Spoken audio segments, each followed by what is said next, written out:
Shri Ganesha Sharada Gurubhyo Namaha Ramaya Ramabhadraya Ramachandraya Vedase Raghunathaya Nathaya Sitaya Pataye Namaha. Welcome to all for this session on Ramayana to chapter 24 of Kishkindha Kanda.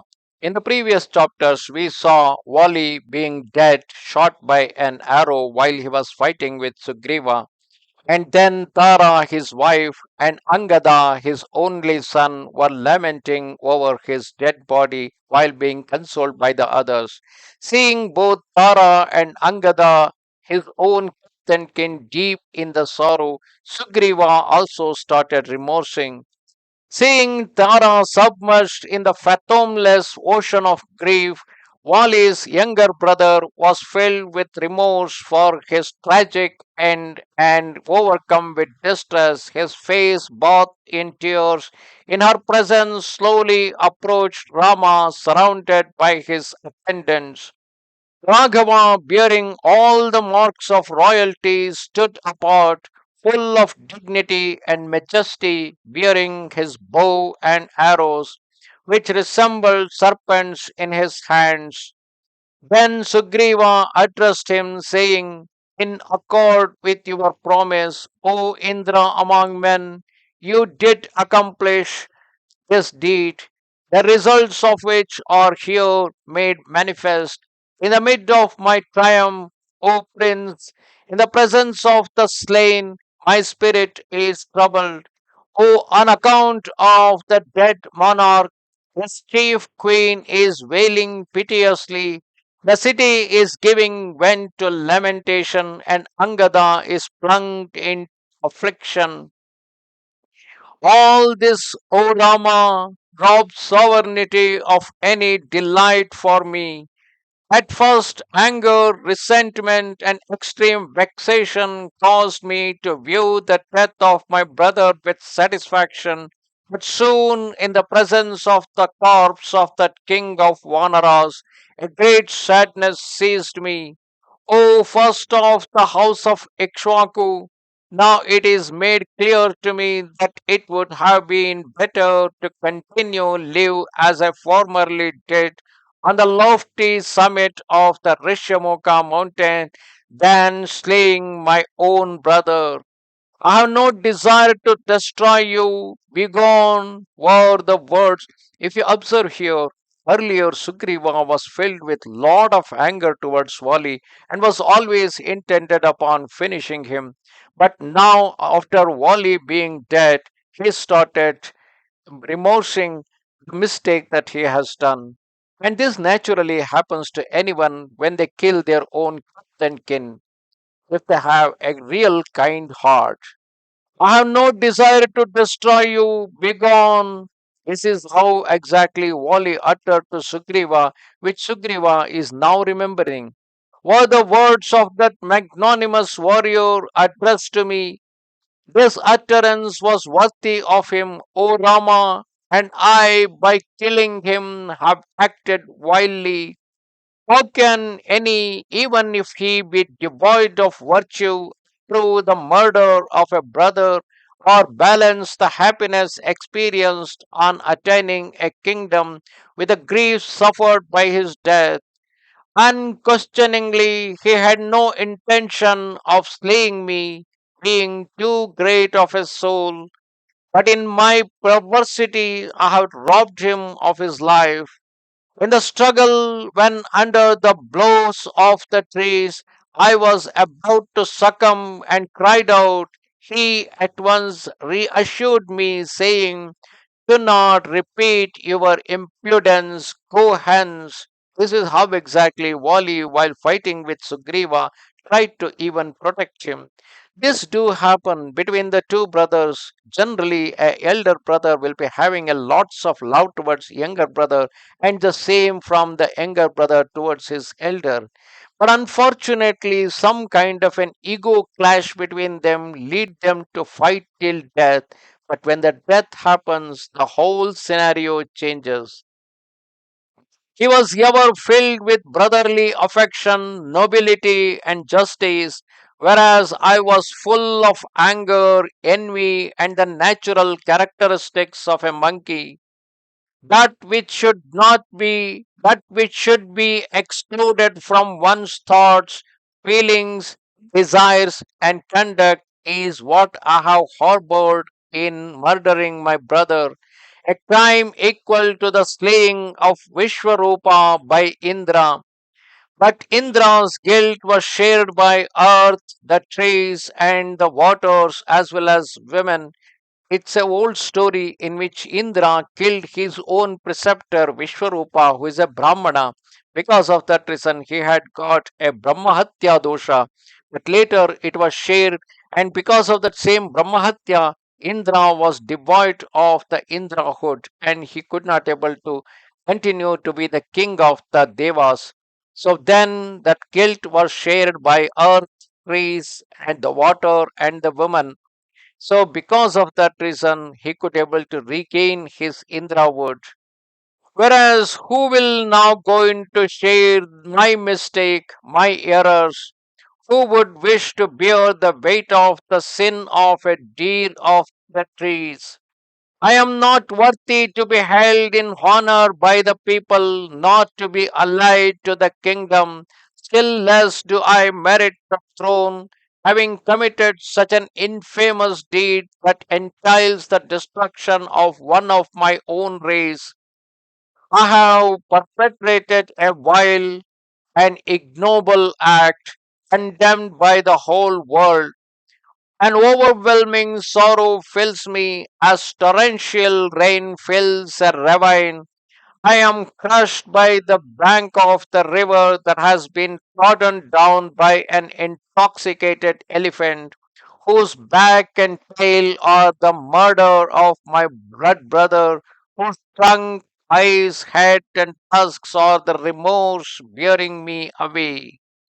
This sin, the weight of which is intolerable, O Prince, O son of the house of Raghu, it had destroyed all that is best in my heart as fire consumes gold, leaving only dross. The company of the great leaders of monkeys, O Prince, are half dead through my fault and also on account of the violent despair of Angada. Rare indeed is a son as obedient as Angada, but a son is easily acquired.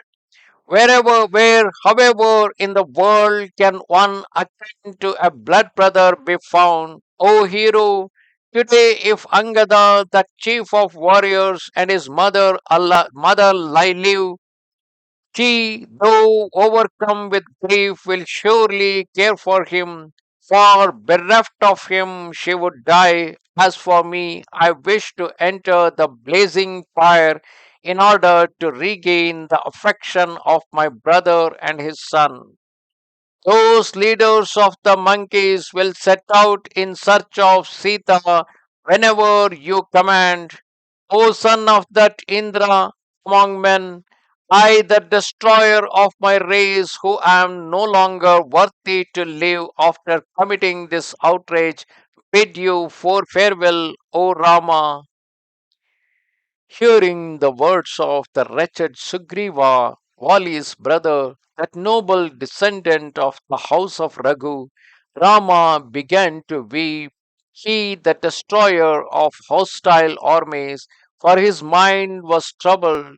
Thereafter, glancing here and there at support of the earth, the protector of the world, Rama, in the midst of his distress, observed Tara groaning under the load of her affliction. The chief queen of that lion among monkeys of lovely eyes was lying beside her lord, whom she held in her arms. Then the first of the ministers raised up that valiant consort of the king of Vanaras, and she, trembling as they separated her from her lord, whom she was embracing, beheld Rama, whose radiance equaled the sun's, standing with his bow and arrows in his hand, adorned with all the distinguishable marks of royalty, that large eyed prince, whom she had never yet beheld. That first of heroes, was recognized by Tara, whose eyes resembled a dove's, and she reflected, "It is Kakusta." Then that noble and unfortunate lady who had so suddenly been plunged into affliction, tottering, approached the one who was equal of Indra, inaccessible and all powerful. The venerable Tara, her beautiful frame wasted with grief, drawing near to the pure souled Rama, who by his valor ever attained his end in combat, addressed him thus: "You are of immeasurable courage, unapproachable, master of your senses, and of supreme faith. Your fame is imperishable. You are full of wisdom and the support of the earth. Your eyes are the color of blood. You bear a bow and arrows in your hand. You are endowed with great strength and strong limbs. You have renounced the concerns of the body in this world in order to enjoy divine attributes. The shaft with which you did pierce my beloved Lord Vali, now use the same to destroy me also. When I am dead, I shall be reunited to him. Without me, Wally will never be happy. O hero, far from me, even in heaven, amid the red haired Apsaras, whose locks are braided in various ways, who are gorgeously attired, he will not be happy seeing them. O you whose eyes resemble the pure petals of the lotus, you know well that he who is separated from his loved one is wretched. On account of this, slay me, so that Wali shall not suffer in my absence. Because by killing Tara, Tara will also reach the heaven where she can accompany Wali. If in the greatness of your soul you should reflect, I will not be guilty of slaying a woman, say to yourself, she is part of Wali himself, and strike me down. It will not be a woman whom you have put to death, O son of that Indra among men, by virtue of the law and according to the different Vedic texts, women are not other than the higher self of man. Therefore, the wise say that the gift of a woman is assuredly the greatest of gifts. In this wise, you do give me back to my dear one in order that I may fulfill my duty to him, O warrior. Means by killing Tara, she is requesting Rama to present her back to Vali, who had already reached the heaven. By this offering, you shall not incur the sin of slaying me.